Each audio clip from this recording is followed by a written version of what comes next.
நீங்கள் ஒரு டாப் லைனில் இருந்தீங்கன்னு சொன்னால், ஒரு சிஇஓ லெவலில், ஒரு பிஸ்னஸ் ஓனர் லெவலில், அப்படி இல்லைன்னு சொன்னால் மேனேஜிங் பார்ட்னர் லெவலில் வந்து நீங்கள் இருந்தீங்கன்னு சொன்னால், கண்டிப்பாக வந்து வீக்லி ஒன்ஸ் வந்து ஒரு மீட்டிங் வந்து நீங்கள் நடத்தித்தான் ஆகணும்.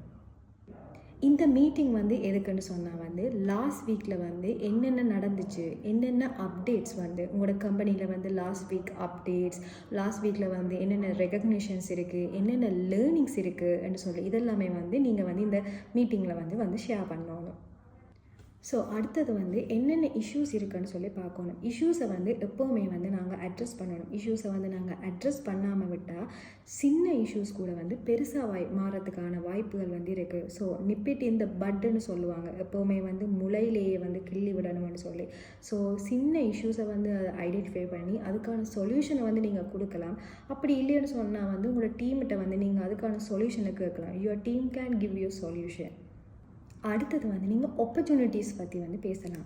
What are the opportunities for us to grow, like what are the opportunities for us to expand, what are the opportunities for us to scale up. So இந்த மாதிரி வந்து ஆப்பர்ச்சுனிட்டிஸ், அதுக்கான ideas, என்னென்ன ஐடியாஸ் பண்ணலாம், என்னென்ன ஸ்ட்ராட்டஜிஸ் பண்ணலாம்னு சொல்லி நீங்கள் இது மாதிரியெல்லாம் பேசலாம். அடுத்தது வந்து next meeting, next follow up, next action steps.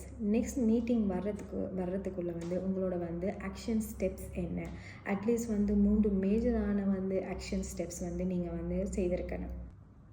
So ஒவ்வொரு மீட்டிங்லேயும் வந்து நீங்கள் இந்த மாதிரியான பாயிண்ட்ஸை வந்து நோட் பண்ணி வந்து நீங்கள் ஒர்க் பண்ணிங்கன்னு சொன்னால் you are managing your team well.